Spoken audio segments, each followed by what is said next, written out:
안녕하십니까. 3월 14일 월요일 더빙뉴스 제이입니다. 첫 번째 뉴스입니다. 윤석열 대통령 당선인이 주요 청년금융복지 공약으로 내세운 청년도약 계좌를 두고 논란이 커지고 있습니다. 세대별 형평성 문제부터 예산 부족, 실효성 여부 등을 두고 제도 도입 전부터 우려가 있기 때문입니다. 청년도약 계좌는 만 19에서 34세 근로자 청년을 대상으로 70만 원까지 납입 가능한 저축계좌입니다. 금리는 연 3.5%를 제공하며 정부 지원금 10에서 40만 원을 더해 10년 후 1억 원의 자산을 만들어준다는 공약입니다. 하지만 가장 큰 문제는 예산에 대한 구체적인 계획이 아직 없다는 것입니다. 재원 조달을 정부에서 지원한다면 최소 7조 원이 넘는 예산이 소요될 것으로 추산되고 있습니다. 통계청에 따르면 지난해 7월 기준 20에서 34세 취업자는 약 630만 명. 이들이 청년도약 계좌를 신청해 매월 최소 10만 원의 지원금을 받는다고 해도 1년 예산은 7조 5,600억 원이 소요됩니다. 이는 올해 국가예산 607조 원의 1.24%에 해당되는 금액입니다. 금융권과 예산 마련을 분담할 경우 은행권의 부담이 커집니다. 시중은행 일각에선 정부가 금융정책을 내놓지만 기업이 금전적 부담을 지게 하는 낡은 복지는 재고해야 한다는 불만의 목소리도 나오는 상황입니다. 두 번째 뉴스입니다. 인플레이션이 40년 만에 최고 수준까지 올라서며 연준이 물가 상승을 억제하기 위해 3년 만에 금리 인상을 단행할 것으로 보입니다. 반면 전쟁으로 인해서 원자재 가격이 폭등하는 등 경기 침체에 대한 우려도 만만치 않습니다. 일각에서는 연준이 금리 인상 속도를 늦춰야 한다는 분석도 적지 않은 상황입니다. 칼 스미스는 연준의 금리 인상은 실수가 될 것이다라며 적어도 몇 달은 금리 인상을 일시 중단하는 것이 맞다라고 덧붙였습니다. 하지만 현실적으로 많은 이들이 물가를 잡는 것이 가장 시급하다고 인식하기 때문에 계획대로 금리 인상을 시작할 것으로 보입니다. 세 번째 뉴스입니다. 네이버가 새 CEO로 1981년생 여성 최수연 씨를 선택했습니다. 최수연 책임 리더가 네이버 신임 대표이사에 내정됐다는 점은 역대급 파격으로 평가받고 있습니다. 조직 쇄신과 글로벌 진출이라는 과제를 하는 네이버의 절실함이 담긴 결정으로 예상하고 있는데요.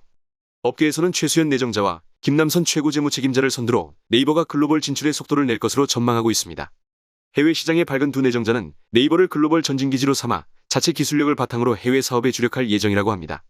업계는 새로운 경영진 아래 네이버가 콘텐츠, 인공지능, 클라우드 등 굵직한 사안에서 어떤 행보를 보일지 주목하고 있는 상황입니다. 네 번째 뉴스입니다. 정부가 학령기 다문화 아동 청소년의 학교 적응과 사회 진출을 돕기 위해 나섭니다. 4일 김부겸 국무총리 주재로 제20차 다문화가족정책위원회를 열어 학령기 다문화가족 자녀 포용적 지원 방안을 심의 의결한 결과 다문화 아동 청소년이 학교에 잘 적응해 우리 사회의 미래 인재로 자라날 수 있도록 이번 대책을 마련했다고 밝혔습니다. 이런 방안의 필요성은 다문화가족과 아동 청소년은 증가하는 데 반해 그들의 고등교육 진학률은 일반 학생들보다 떨어졌기 때문입니다.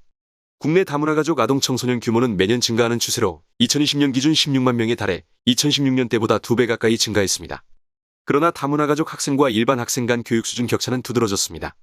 다문화가족 자녀의 고등교육기관 취학률은 49.6%로 국민 전체 취학률 67.6%보다 18% 낮은 것으로 나타났기 때문입니다. 이날 김부겸 총리는 다문화가족 학생에게 동등한 출발선을 보장, 리더로 성장할 수 있는 정책을 마련해 줄 것을 당부했습니다. 마지막 뉴스입니다.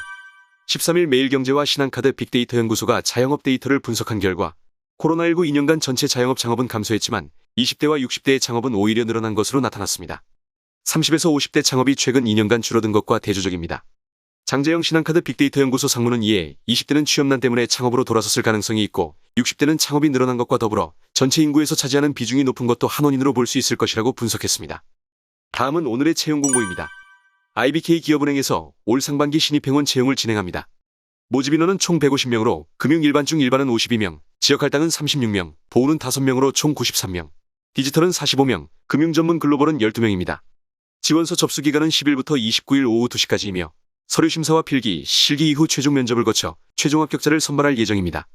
더 자세한 내용은 IBK 기업은행 채용 관련 공식 홈페이지를 통해 확인하시기 바랍니다.